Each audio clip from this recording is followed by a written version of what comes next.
Scar Island, Chapter 2, The Sinner's Sorrow. The pain was burning up from Jonathan's knees like hot white fire.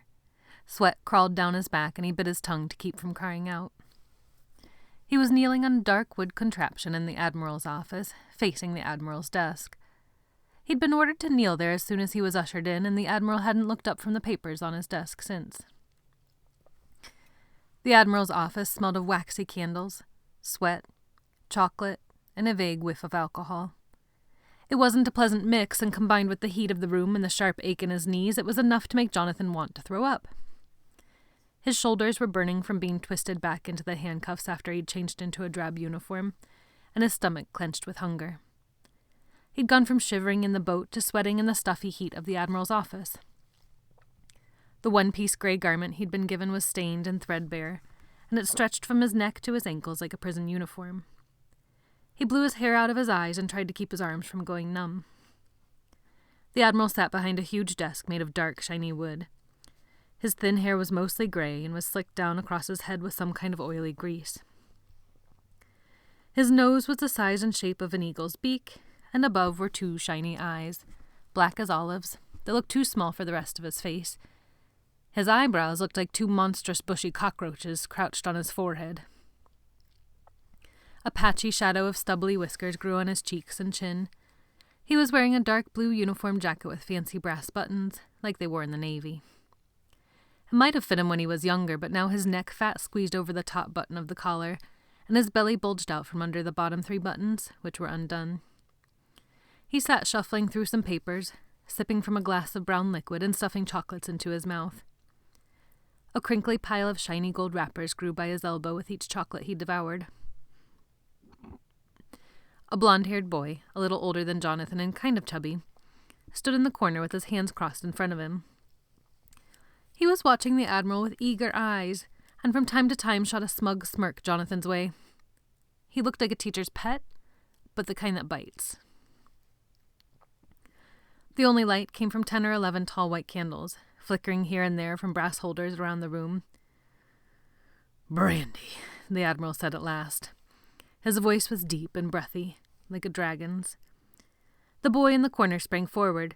He pulled a bottle from a shelf and poured another splash of brown liquid into the Admiral's glass. The Admiral didn't move except to exhale and raise one of his cockroach eyebrows. The kid frantically reopened the bottle and sloshed more brandy into the glass. The Admiral scowled and smacked his lips, but picked up the glass and took a loud, slurping sip. The kid returned the bottle to the shelf and scurried back to his corner. "Jonathan Grisby," the Admiral finally said. He said Jonathan's name the way most people might say the word diarrhea. Jonathan swallowed. "Yeah." The Admiral's glass froze halfway to his mouth. His eyes slid to the kid in the corner, then back to Jonathan. The kid practically ran over to Jonathan, then leaned down to hiss into his ears. "You gotta call him Sir Admiral, dummy." "What?" "Sir, call him Sir." The kid retreated back to his corner, and the Admiral set down his glass. "Jonathan Grisby," he said again. The whole room seemed to wait. "Yes," Jonathan replied. Then, "Sir." The Admiral smiled with half his mouth. He tapped the papers with his finger. "This is a terrible crime you've committed, Jonathan Grisby." Jonathan didn't answer. "I suppose you, like most criminals, insist you are innocent?" "No," Jonathan replied quietly, his eyes downcast. "I did it, sir." I see. Unapologetic, unashamed. No lesson learned yet, then?" The Admiral's face twisted into another half-smile. "It will be learned, though. It will. We have wonderful ways of teaching you lessons." He took another wet sip of his brandy and swished the alcohol around in his mouth. Jonathan swallowed a dry breath. He felt a warm bead of sweat start down his forehead. With a grunting sigh, the Admiral rose to his feet and slumped around the desk to where Jonathan knelt in misery. "Take, for example, the ingenious piece of furniture you're currently enjoying. Are you comfortable?" "No, sir." "Of course you're not," the Admiral spat. "And nor do you deserve to be. He caressed the age-polished wood with chocolate-stained fingers. "This device is known as the Sinner's Sorrow. She was here even before myself. A lovely leftover for one of Slabhenge's former lives." The Sinner's Sorrow was made all of wood and rose as high as the Admiral's bulging belly. At its base was a rail where Jonathan's knees rested, a long piece of stained wood that was sharpened to a vicious edge that was biting at his flesh like a dull saw blade. At its top was a slanted, flat desktop and an old inkwell. "Who knows how many lunatics and criminals have knelt here, paying the price for their evil?" The Admiral's eyes, blurry from liquor, lapped hungrily at the wretched wood of the Sinner's Sorrow. His grey tongue licked at his dry lips. "How does that rail feel on your young knees? It burns, doesn't it?" Jonathan looked up, straight into the Admiral's eyes for the first time. "No," he answered in a level voice. "It doesn't burn, sir. It just hurts." The Admiral raised an eyebrow and sniffed. "Yes, well, you would know, wouldn't you, Jonathan Grisby?" Jonathan looked down quickly, stung by the man's words. The Admiral cleared his throat and took a step back. "You're just the latest degenerate to feel her bite, and she is just one of the tools we use at Slabhenge to educate and civilize and correct. And you will be corrected. A crime as wicked as yours will require quite severe correction." The Admiral leaned close so that Jonathan could feel as well as hear his next words in his ear. "You have done terrible things, haven't you, Jonathan Grisby?" Jonathan lowered his head and didn't answer. The Admiral wheezed out a phlegmy sigh and took a step back. "But all that begins tomorrow. You'll see. You've arrived late. It's nearly all dark time. Only one little thing remains to be done." He reached for something from his desk and slid it into the Sinner's Sorrow's little writing surface, a pen and a blank piece of paper. "At Slabhenge, all of our boys write a letter home to Mommy and Daddy every day, to let them know that you are safe and sound and that their investment is paying off. The mail goes out in the morning, and yours is the last letter we need." "What do you want me to say?" The Admiral's eyebrows dropped. The corner kid shuffled over and squeezed the back of Jonathan's arm in a hard, vicious pinch. "Sir!" he spat into Jonathan's ear. Jonathan tried to shift from knee to knee to ease the growing pain. "What do you want me to say, sir?" The Admiral turned his hands palm up and spread his fingers. "Whatever you like." Jonathan frowned at the paper and thought of all the things he'd like to say to his parents. "I can't write with my hands cuffed, sir." "Of course not." The Admiral tossed a heavy ring of keys to the chubby kid, who jangled and fumbled behind Jonathan until there was a click, and Jonathan felt his hands finally swing free. He rubbed his sore wrists and wiggled his stiff shoulder sockets. With a quick glance at the Admiral, he picked up the pen and scribbled out a few sentences, then folded the paper and handed it to him. The Admiral unfolded the paper. "Dear Mom and Dad," he read aloud, "this place is just as terrible as I deserve. Give my love to Sophia, Jonathan."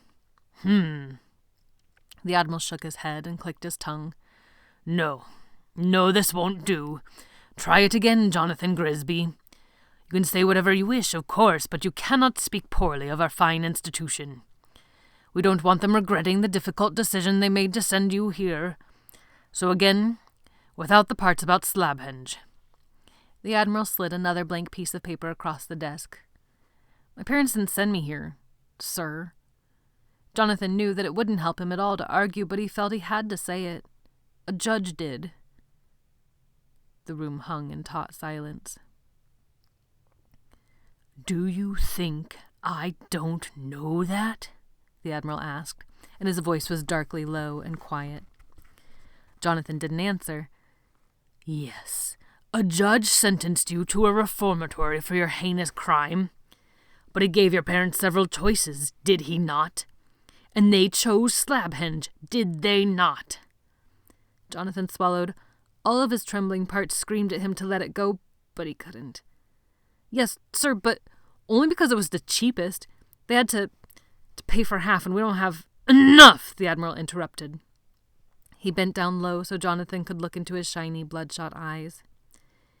Everything that I wish or need to know about you and your pathetic life I have already read. You are here because they sent you. And yes, we save money at the same time that we save souls here at Slabhenge, even souls not worth saving. Since I now know how very frugal you are, I shall make extra certain that we don't waste a single unnecessary dime on your care, other than the discipline required to correct your corrupted character. Now, the letter. Jonathan resisted the urge to wipe the spittle off his face that had flown there from the Admiral's mouth. He blinked down at the paper through the sweat that was dripping into his eyes. His knees throbbed. He scrawled another message and handed it to the Admiral. No, the Admiral said after reading it. All the teasing was gone from his voice. Longer, more pleasant, and mention our food. What food, sir? Our delicious and nourishing food. But I haven't had any food, sir, and I'm starving. Jonathan's stomach growled as he spoke. The Admiral ground his teeth and blinked his eyes slowly. Write the letter, Jonathan Grisby, then dinner. It took Jonathan 7 tries to write a letter that the Admiral would accept. By the time he was done, his stomach was rumbling loud enough for all 3 of them to hear, and the boy in the corner was glaring at him with open hatred. The Admiral had gone through 3 more gold-wrapped chocolates. There, the Admiral said, folding up the final letter and slipping it into an envelope. It shouldn't have been that hard. Awful things happen to boys with awful attitudes. Too late, Jonathan wanted to answer, but he bit his lip and kept his eyes on the cracks between the stone blocks of the floor. His hair dangled down in front of his eyes, and he let it stay. Brandy, the Admiral said, and Jonathan heard the kid hurry to fill his glass. The Admiral walked to the door and opened it. Mr. Warwick, show Jonathan Grisby to his quarters. Yes, sir, straight away. Jonathan's head shot up. What about my dinner? A pair of rough hands pulled him up from the agony of the sinner's sorrow and yanked him toward the door. The Admiral yawned as Jonathan was paraded past. He held out his hand to stop them, his fingers pressing into Jonathan's chest. He smacked his lips and leaned down to speak into his face. The sour mix of chocolate and liquor on his hot breath made Jonathan's stomach curl. Do you really think a boy who wastes 6 pieces of paper to write a simple letter deserves to be spoiled with food? Jonathan's heart sank into his aching belly. The Admiral's eyes slithered to the man who was pushing Jonathan from behind. No pillow for this one, Mr. Warwick. He doesn't have a brain worth cushioning. Yes, sir. I will see you in the morning, Jonathan Grisby. Do try to get some sleep. Tomorrow will be a very hard day for you.